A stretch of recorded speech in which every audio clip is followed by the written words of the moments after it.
Welcome back to the Puddin' Creek Rod Shop. Now for weeks, you guys have been messaging me and emailing me and leaving comments and all kind of wanting to know the same thing. How far along is Doug got on the new engine for the Bad Coupe?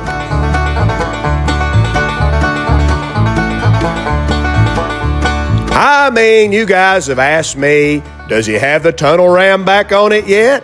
Has he rebuilt the 2 4-barrels yet? Has it made it to the run stand yet? Has he ran it through the break-in cycle yet?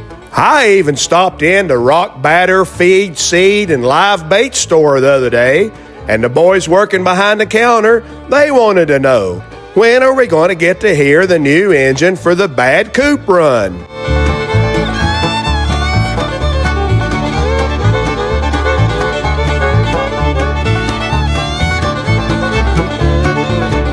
Well, today is the day. Today, me and the little woman, for the first time live and in person, and all 54,000 of you saddle tramps, and even Ebb and Sylvanus down at the feed store, we're all going to get to hear the new engine fire off.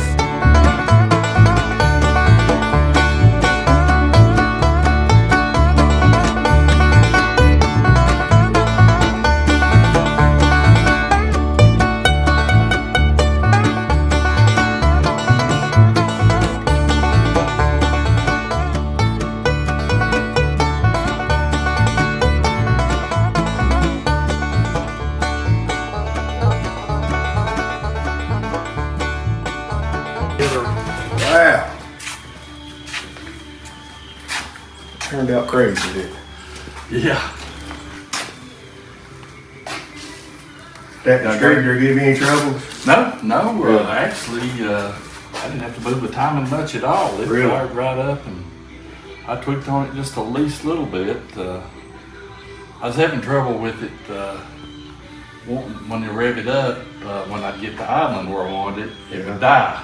Yeah. And we ran into that on my son's 57 327, and he had 2.4 intake on it. Yeah. And there wasn't enough counterweight.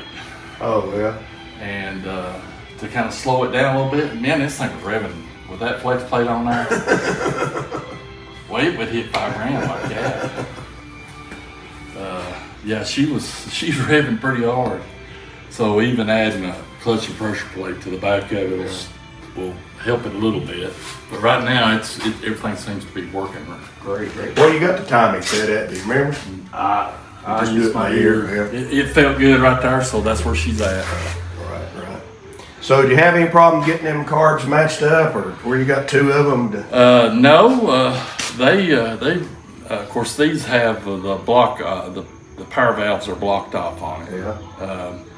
That's so it doesn't lean out when you get, pulling some RPMs up the road. Okay. Jimmy Arnold, I hadn't seen that before, and I called him, and he said, yeah, that should have the block offs. It's a little fat at idle, but it'll help you on the other end. Okay. When you do that, these normally come with 60 jets in them, and these have 68s. So it's a little bigger jet, and that's a normal setup. I didn't want to change much there. Okay. Good. Kind of go with what was going on here and try to work with it. I've got all your fuel air mixture screws are turned 1 turn out. Okay. That seems to work the best. So it wasn't that big of a headache at all. No. Of course, you rebuilt it, so you did a good job rebuilding them. That made a difference. We want to give the full effect. We put the hat on it. Oh, yeah. That's the reason I brought it to you. Yeah, eventually I'll close all that in and get some air filters in there. But That'd be a good idea. yeah. But I didn't get around to that. Fantastic. Let's fire it up. All right. Excited.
Yeah, ring still has CW.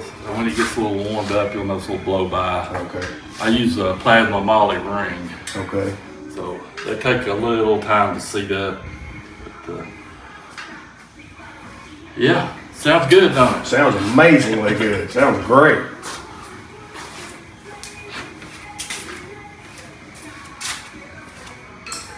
You know, he had them side pipes on it, and what they are, they're diesel truck stacks, you know, turn sideways. But I talked to him the other night on email, and he said he had cherry bomb mufflers in those. He slid them back in the side pipes and then put them on here. But they were cherry bombs that were made for semi-stack. They're made for that, to go in semi-stack. He said they sounded great. Yeah. I thought he was just running open headers. Yeah. But he said they made a muffler for that he had in there. He said they sound really good. It sounds pretty awesome, open It headers. sounds good, open headers. That's going to sound mean coming down the highway in the Bad Coupe. Yeah, it may have to be tweaked on a little bit once you get everything behind it and the mufflers on it. But right now it seems to be working pretty good. It's working great. It's idling great. It's responsive, and it's going right back to idle. Yeah. It sounds just fantastic. That seems about the lowest that it wants to idle. Like I say, once you add the mufflers and a little back pressure and maybe the additional weight of the clutch and pressure plate, and you add a spring to it, everything's kind of free floating right now. Right. Add a spring to it, you may have to change your idle just to raise it up just a smidgen. You'll notice some tick marks here. That's what I use to adjust my valves. Okay. I do in a firing order Okay.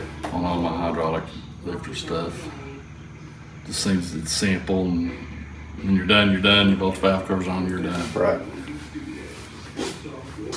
Let's hear it one more time. Let's hear it. I'm all for it.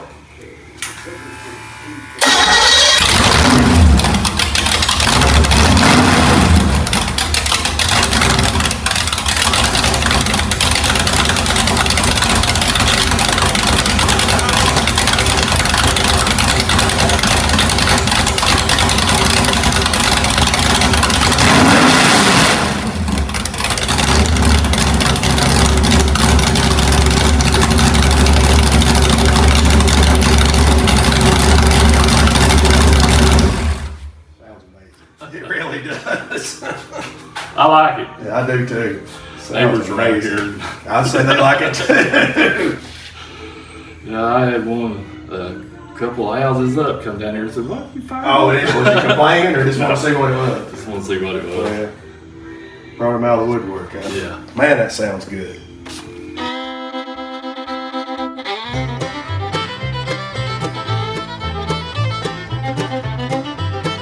Chee Bug. Now, Doug has completely knocked it out of the ballpark on this engine build. Not only has he built a beast of an engine, I mean a real purple monster, but he's also built it to show car quality, cosmetically speaking. I mean, just look at that engine. As Jerry Reed would say, son. Now, if you guys remember, just a few episodes back, I opened up the case on the T10 4-speed transmission that came out of the Bad Coupe, and it looked pretty good inside, but it did have a few chipped up teeth on the synchronizers. So I wanted to get that thing rebuilt, and I asked Doug if he knew anybody that was top notch on rebuilding 4-speeds. And you're probably saying, hey, Puddin' Creek, why don't you rebuild your own 4-speed? Well, you guys know me. I mostly deal with flathead engines and 1939 Ford little 3-speed transmissions. I'm not really a muscle car guy, so I've never actually been inside of a T10 before. That's just not my wheelhouse. But luckily, Doug had a good friend who just lives right up the road, another old school hot rodder that is top notch on rebuilding 4-speeds. Now, the little woman and I, we loaded the T10 up in the back of the grocery getter before we left for Doug's place this morning, and we're headed to this other guy's shop right now. Now, the guy's shop that we're headed to right now, his name is Jimmy Arnold, and like our friend Doug, he's built a whole slew of cars over his lifetime, but the one car that he's kind of known for is this 67 Chevelle Day 2 car. He put a 427 in it, and he upgraded the Muncie M20 transmission with M22 internals, rock crusher internals, and this car made it in some magazines and was even in a Coker tire ad. Now, we've never been to Jimmy's place before. We're super excited to see his shop and see what he's working on and see what projects he's got going on today. Now, while we're driving along here, let me give you another little update. Many of you have asked me, when can we get a Bad Coupe t-shirt? When are they going to be done? Well, the artist is still working on the artwork. We don't have that yet. He's taken a while to work through his designs, and that's okay because we want an amazing piece of artwork for our Bad Coupe t-shirts when we're all finished with them. Now, the last time I updated you guys, the artist had sent us this sketch where he made the Yeti hide fur into a monster coming out of the top of the Bad Coupe. Well, since then, he's sent me a new revision, and he's refined the Yeti monster a little bit, and he's done some cool shading on the Bad Coupe. I mean, we're liking this design more and more all the time, but we've got one dilemma. It's my opinion for an old school 1960s, 70s t-shirt that the logo should be on the front of the t-shirt. But the little woman says it should be on the back of the t-shirt. So you guys settle it in the comments. Should the Bad Coupe logo be on the front of the t-shirt or the back?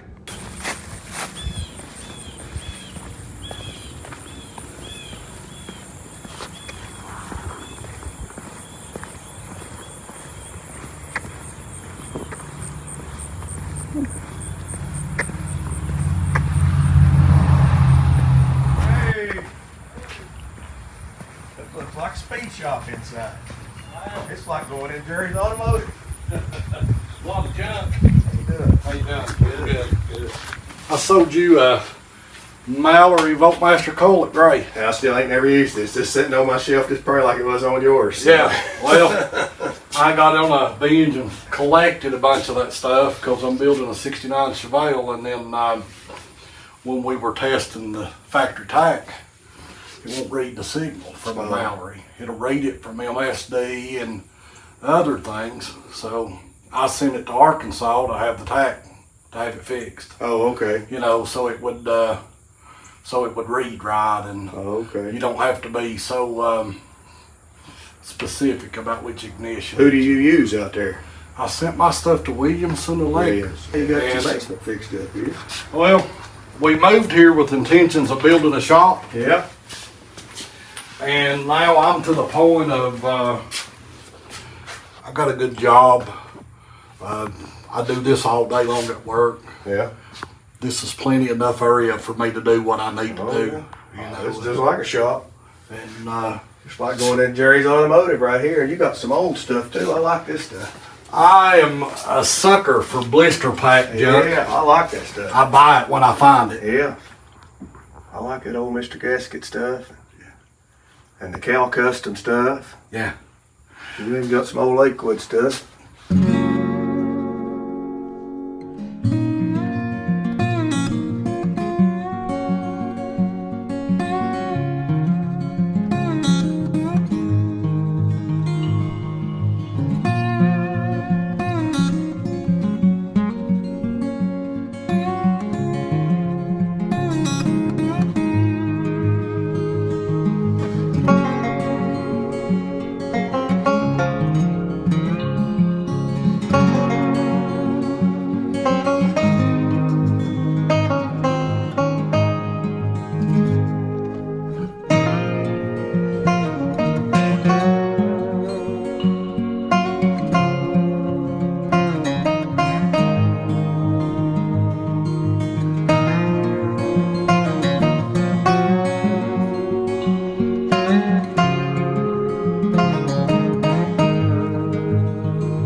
I was watching your video last night of unloading the Bad Coupe. Yeah. And I was looking at the cow custom valve covers that you got in the box. Yeah. And there's a couple sets of those for a big block floating around here. Oh, are they? Okay, cool. Yeah. Yeah. Are you familiar with the term day two in your muscle cars? I am, but the people watching our videos are mostly hot rodders, so explain what day two is. Day two is like in the 60s and the 70s.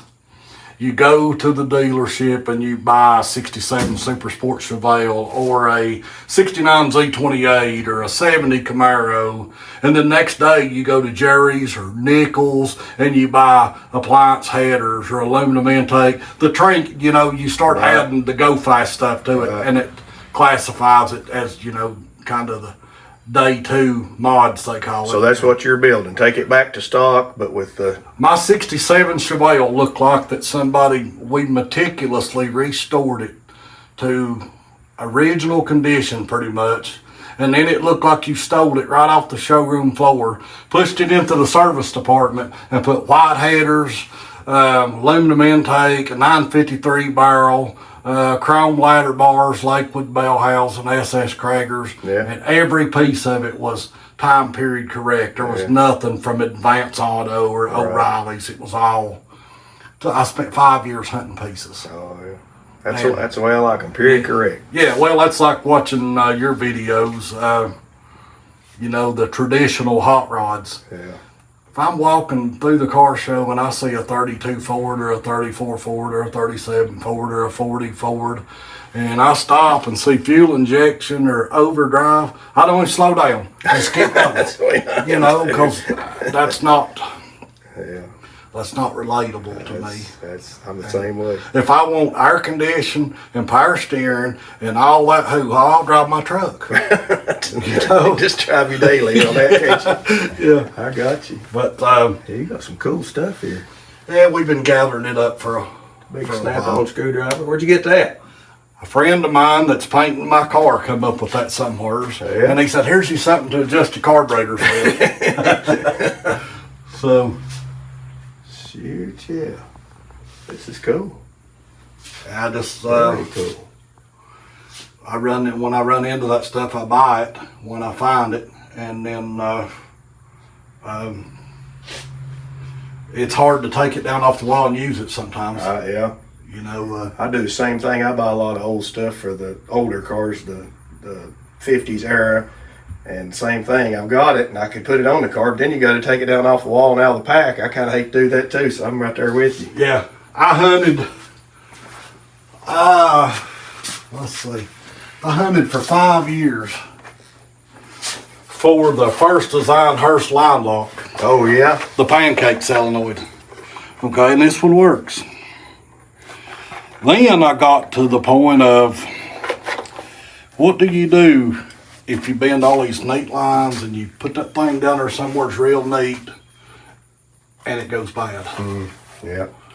Okay, then that brings you out to, do you use a modern line bar? Right. You know, and so I'm in the same boat on the Bad Coupe. In the old pictures, it had one of them right there on it. But when I got it, somebody put a Chinese one on it. Yeah. And so I've already took it off. So I've been hunting one like that, or, you know, that era. It don't have to be the very first one. But, Well, but the original Hearst. I bought one that was new in the box. Paperwork, just like this. Yeah. I get it out, go to the bench, I test it with a voltmeter. Stuck, won't work. Yeah. So I contacted the guy I got it from, and I was like, this thing won't work. He said, well, most people just put them on there for decoration. And I was like, listen, you know, that's something that should have been discussed before I bought it and shipped it in here from California. Exactly. And the guy that was trying to buy it before I got it contacted me and said, I don't care if it works or not, I'll buy it. And I wound up selling it back to them. And then I tracked that one down and bought it. And I am not going to use it. It's gonna be for sale. Okay. So if you decide you want to put the round top one back on it, Yeah. then that one will be available. What's the price going to be on that one? I give $150 for it and paid like $25 to get it shipped in here. because the guy I bought it from sent me a video of them testing it to see that it worked. Oh, okay. And Okay. they're hard to find. They're even harder to find that's not stuck. And like I said, I looked and I looked and I looked, and then I got in a situation of after you make the brake lines to fit that, you're stuck with that. So that's, you saying that's the first generation, and then was there ones after that that's still round like that? There is another one that come along that is just round like a solenoid, and it's got a line at each end of it. Right. What era that is, I'm not sure. Right. But the most popular one that came along next is this one. And Yeah. This- It's not that one. It's because it don't have the fins on. I'm just looking to the old pictures, but Yeah. from when I can blow it up, it's round. I'll buy that one from you if it's the one I need. But Okay. let me check my old pictures and make sure. But Okay. yeah, I'd be glad to pay that and give you some profit on it. I just let me make sure that's the one I'm looking for. Though. right, there's another one that is round, and you see them occasionally. There's a line in each end, Right. and it's round, and then it steps down. It kind of looks like a solenoid, Right. Right. and you very seldom see those. I'll have to blow them old pictures up to And- see. I'm not sure. Right. And see, the thing that is running this stuff out of sight is the day 2 craze has really took off. Right. Right. Okay. A lot of this stuff was used on the Baldwin motion cars. I don't know what that is. Okay, Baldwin motion cars. There was this guy named Joel Rosen who decided, hey, they should have put a 427 in a Camaro. Okay. They should have put a 427 in a Chevelle. And he went through Baldwin Chevrolet, and some of his cars came from Baldwin Chevrolet, some of them came from other places, but they would get like a 67, well, there's only one 67 Chevelle, but they would get like a 67 or 8, 396, 375 horse Camaro, ship it to his shop, and he would transplant the L78 375, 396 to a L72, 427, 425 bottom end. And then they would stuff them with like 456 and 488 gears, and then put a Honda drive on the back of the transmission, which is basically just a high-low box. Okay. You know, 488s in low is 488s, and then when you put it in high, it would be 342s. Oh, okay. And then that's when the thing came about that he guaranteed his cars would run 11 seconds at the drag strip or money back. And they was it's really fast stuff. I haven't heard of them. That's new information. Yeah, really? I didn't know. I've never heard of it. Yeah, well, anyway, when all of the components that are even remotely could be used on the motion cars, when it comes up for sale, this is a Baldwin Motion Torquer 2 intake, you know, because most of them cars had a 3-barrel on them, so they used this style intake manifold here. Okay. And there again, a lot of people's never even seen a 3-barrel. I've never seen a 3-barrel You either. never seen a 3-barrel? Of course, you've seen what I do. I'm mostly doing hot rods, so I'm not really doing muscle cars. so- Right. Well, before the double pumpers came along, the best carburetor that you could get was a 950 or a 350 or a 1050 3-barrel, and it had a blade in the back. It was like this big. It had 2 small ones in the front. It had one like this big. Oh. It had a big old vacuum pod on the side of it, and then that's what was available in the, I'm gonna say 67 to around 70ish. I'm not sure when they From quit Holly making or from somebody else? Holly. And then they were made for NASCAR. Oh, okay. And then NASCAR put a stop to them pretty fast. Right. And then Bill Jenkins, about 71 or so, created the first double pumper by sawing 2 carburetor bodies in half and putting 2 fronts together. And if you ever see the pictures of them, it's a real crude looking mess. It's pop riveted together with a patch, and yeah, they're awful looking. But he made the first double pumpers. The best video ever is where he's smoking that cigar and making that pass. You see Yes, it that? is. That's killer. Yes, it is. Grumpy Jacob.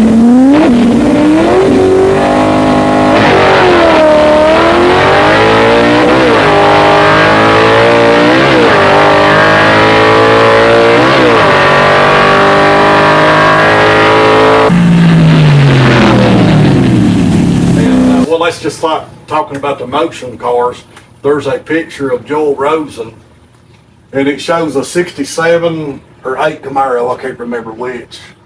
And it's on the street with the front wheels about this high off the ground. And at first it's just like, oh, Camaro with the front wheels on.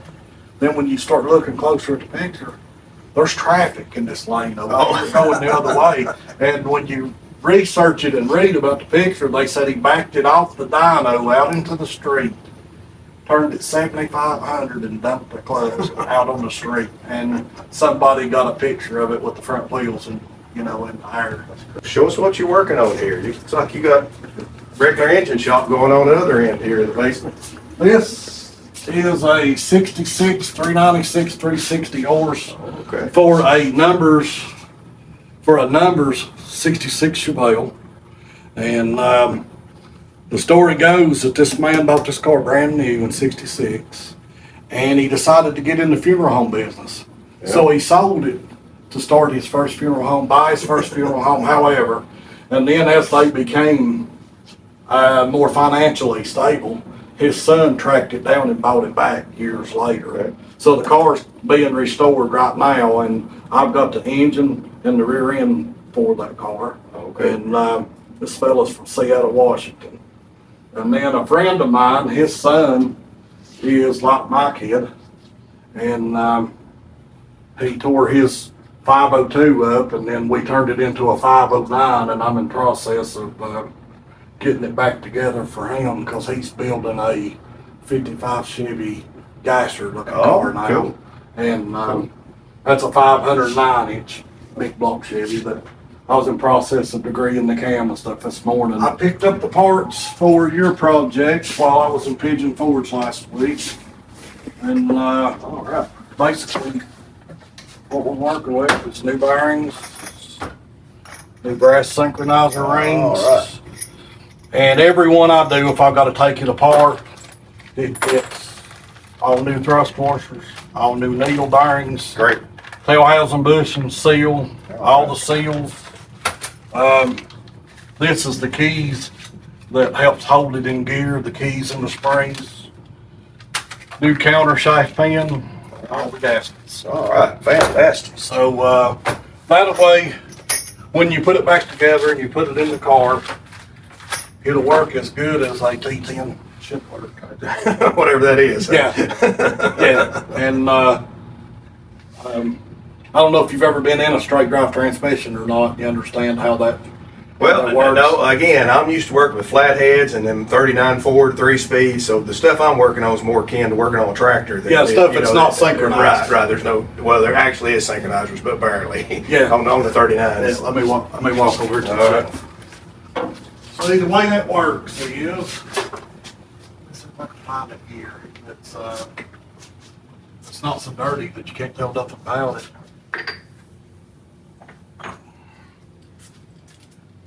See, that gear has got this cone-shaped hub on it. Right. Okay, and as you start to put it in gear, that provides braking, they call it.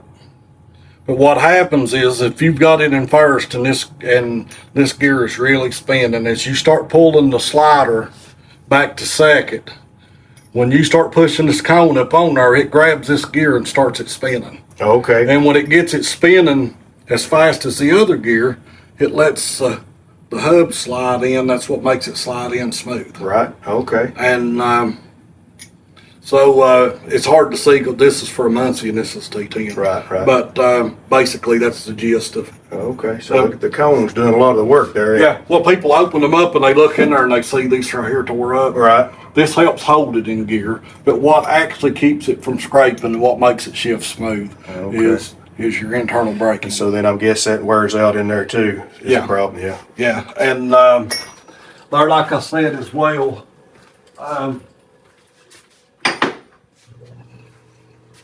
when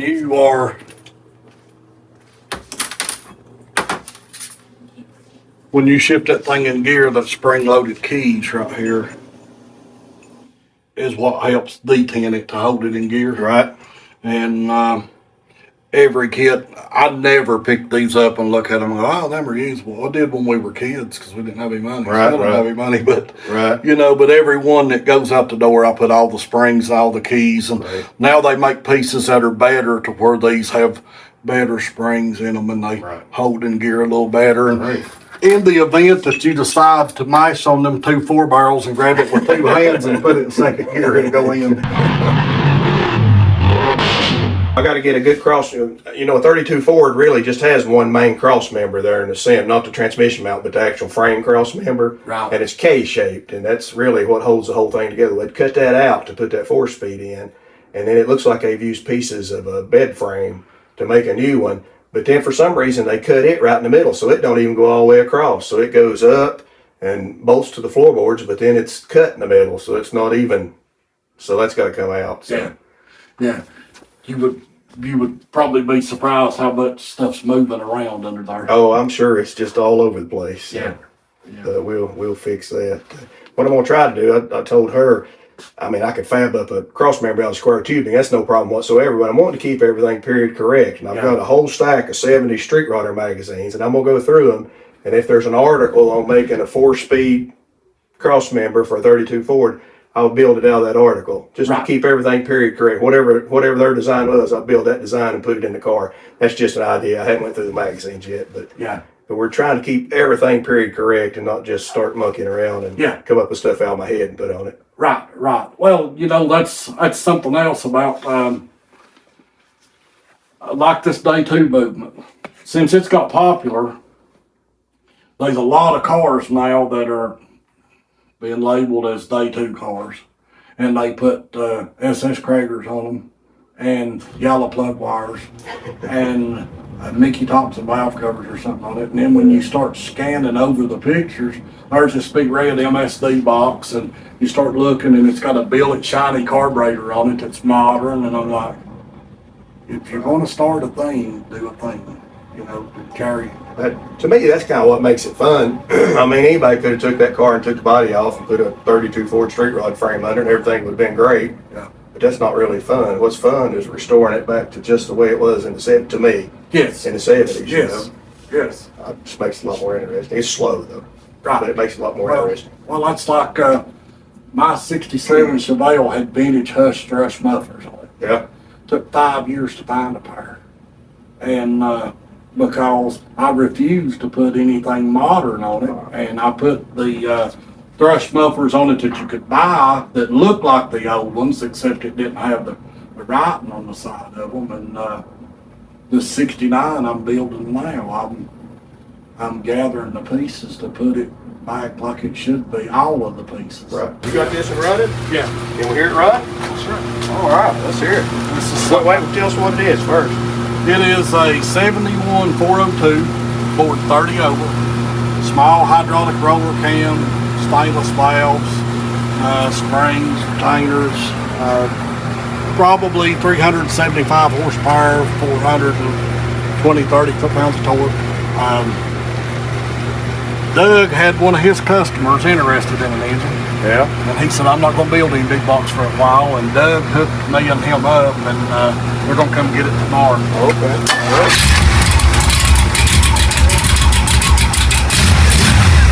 That was great.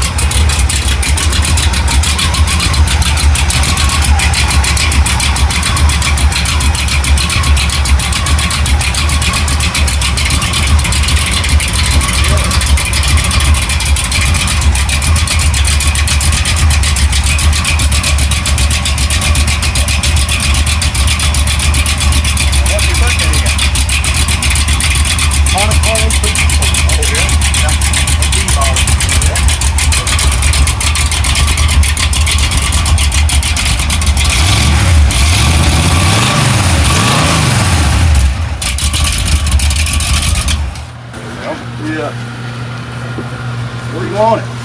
I would put it in there on the table. Right.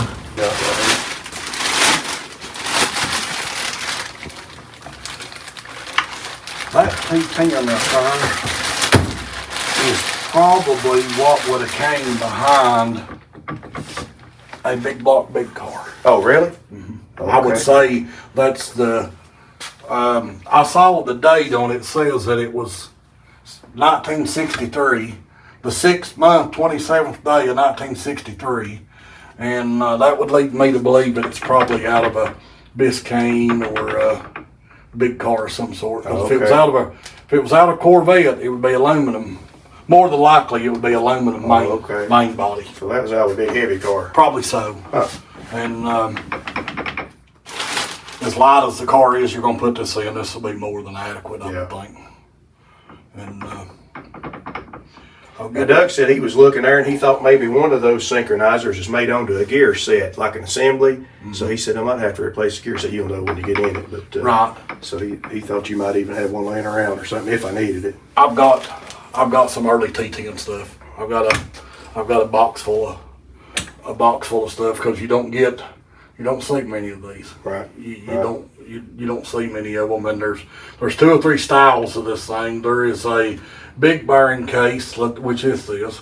There's a small bearing case, aluminum case, and then there's another one that uses a 27 spline output, and then there's one of these, like in a Corvette, it's got a big raised bow tie on it right here. Oh, really? Mm-hmm. So would this aluminum tail housing have come on that cast iron box? Or Yeah. Okay. Yeah. I thought maybe they might have made that up out of 2 transmissions. No, chances are the extension housing that's the standard one. Okay. You know, whereas like Muncie's uses a left-hand one in a Pontiac and a right-hand Speedo and everything else. But no, chances, I can't recall ever seeing a cast iron tail housing. I think they're all that way. And as you can see, it's got 2 mount locations on it, which means that that tail housing was made to fit, whether it's going in a big car, Corvette, whatever they're putting it in. That's why it's that way. Right. And they were coarse spline like this right here. I think that went away in about 64, maybe 65. Okay. All right. And then I heard you say there last night in one of the videos talking about that the Super T10s were made in 74. Yeah. Okay, the reason the T10s were made in 74, the Super T10s, is I don't know for sure whether it was due to a strike or whether it was GM decided that it was cheaper to have somebody else do their transmissions, but the Muncie plant made its last transmission in 74. And then from 1971 to 1974, all of the Muncie switched over to 26 spline input, 32 spline output. And the reason they done that is they were going to be superseded by that Super T10. Okay. So that way, the cars were already tooled up to the transition into the T10 was simple. Okay, I didn't know that. Yeah, that's good information. I must say that thing there's probably pretty good. If I was guessing, I would say it probably don't have enough miles on it to seen a lot of abuse, if I was guessing.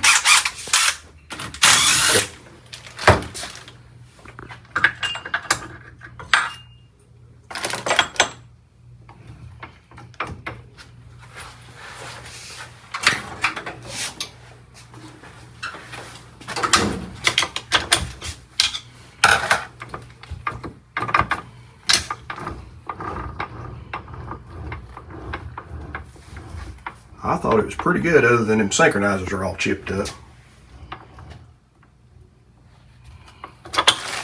Yeah, it looks okay.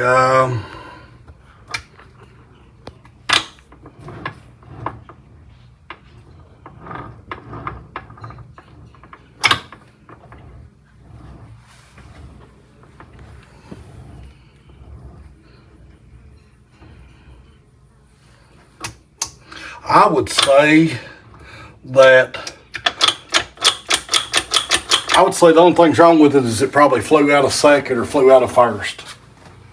Because if you look right here, see how that don't have any detent? Right. Okay, those springs and keys that's in this pack right here, Right. that's what that's for. Okay. And if you shift this one, see it? Right. Okay. Yep. I see exactly what you're talking about. When you come down the hill, let off of it in second, it probably flies out. Okay. But there again, we're taking it apart to open it up, so it gets everything. Right. And a lot of times, if they've been beaten, banged around on, especially second gear, because that's what gets it the most, you find these things broke. Yeah. And that's what helps hold it in gear whenever Okay. you. Second gear's the fun gear, ain't it? Yes. Yes. Well, majority of every one I've ever tore out as a kid Yeah. was either second or third. Yeah.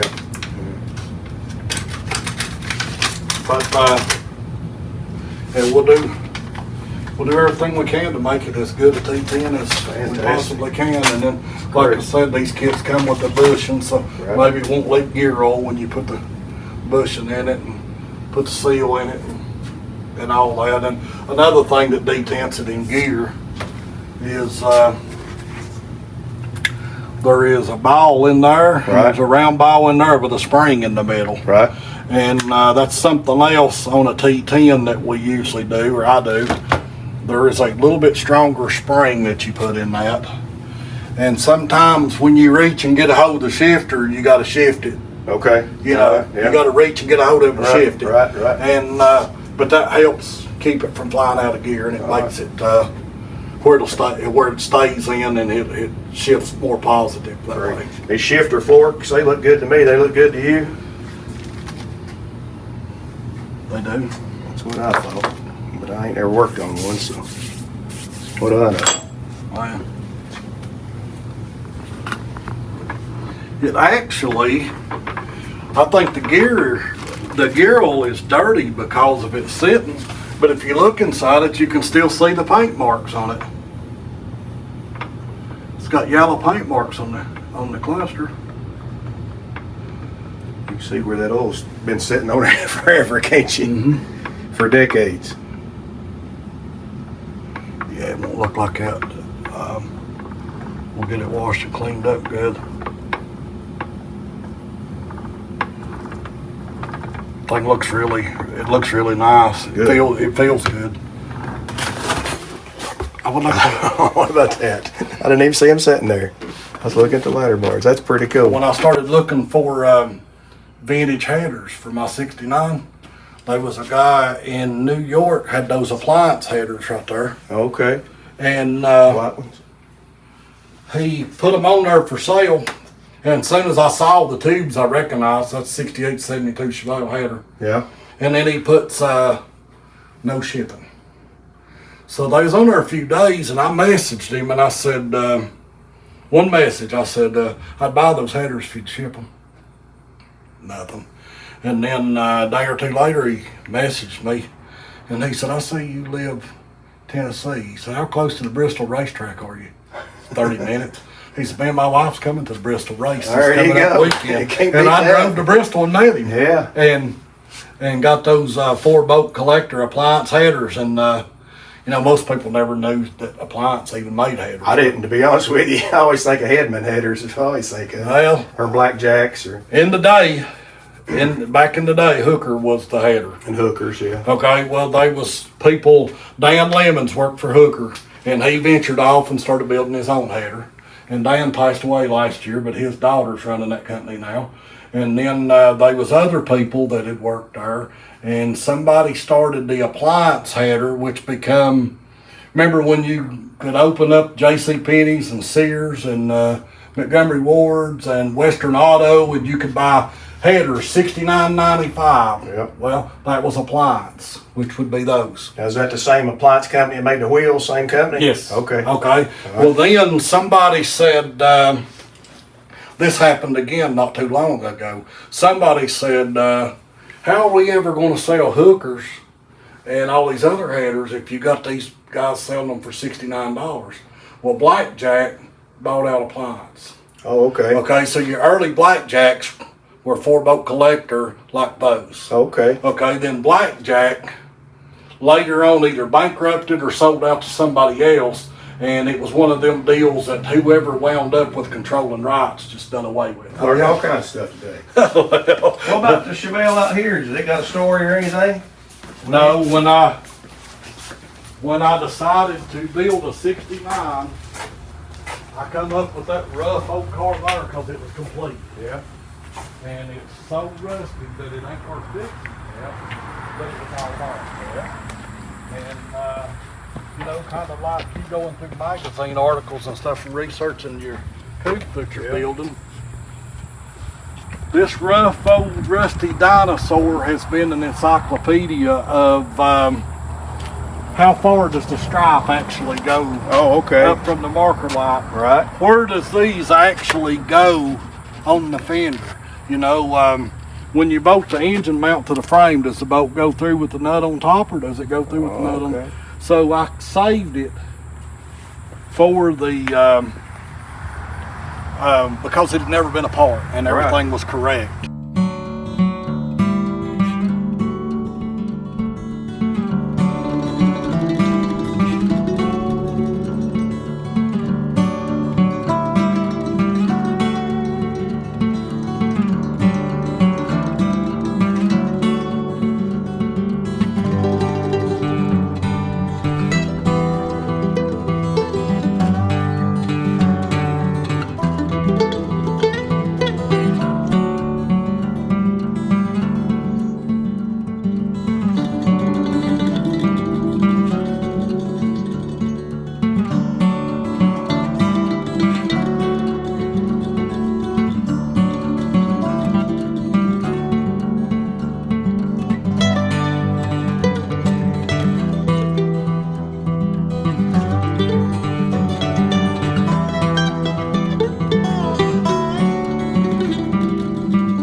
What a fun shop tour. I think we left the 4-speed in good hands. What do you guys think?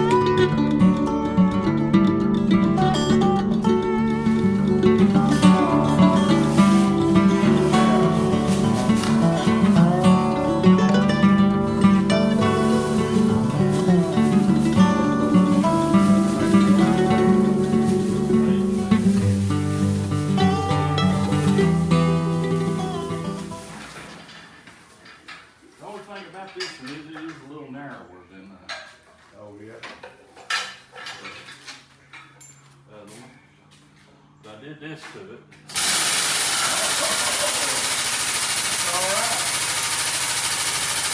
You'll be glad to get it back to your house. Yeah. Tickled to death. A big old carpenter seat up in there. And the good thing is, you can still jack it hydraulically if you needed to. Yeah. And it's puffed on shirt.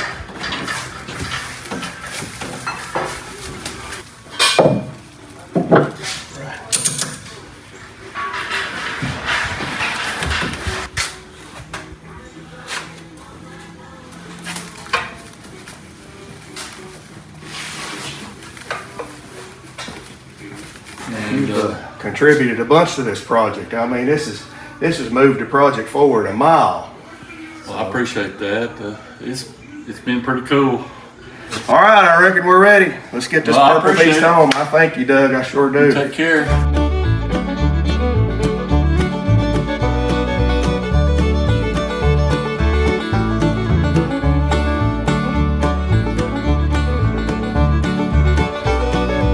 Well, good night, nurse. It's almost lunchtime. I say me and the little woman ought to ease on off the side of the road here and find a little bite to eat. You guys come along with us.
We have to try this.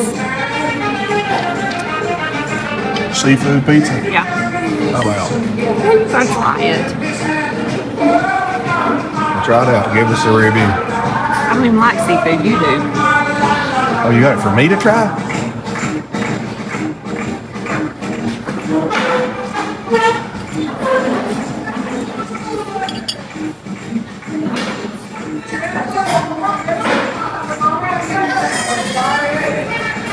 And the verdict is?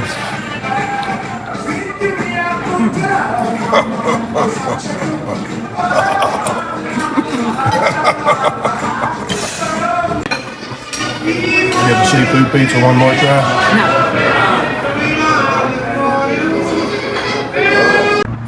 Everything's still here.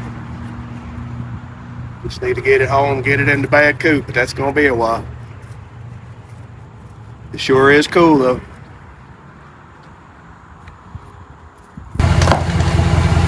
Ooh. That's good. That's good. That's good. Good? Yeah. It's in here and unstrap it first.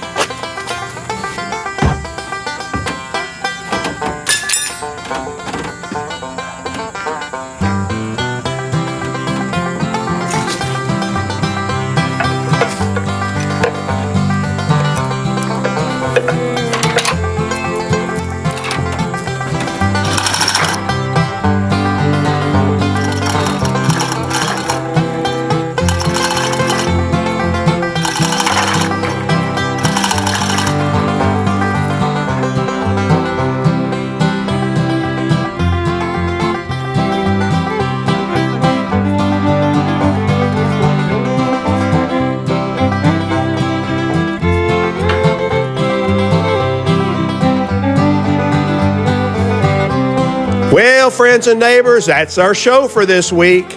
A huge thanks to Doug for all the hard work and attention to detail that he put into this engine.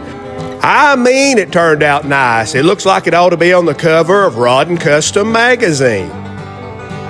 Now, with the engine all finished up and Jimmy getting started on the 4-speed transmission and me getting started on the frame repairs, I don't know about you guys, but this whole Bad Coupe build, restoration, preservation, whatever you want to call it, it's starting to get real interesting.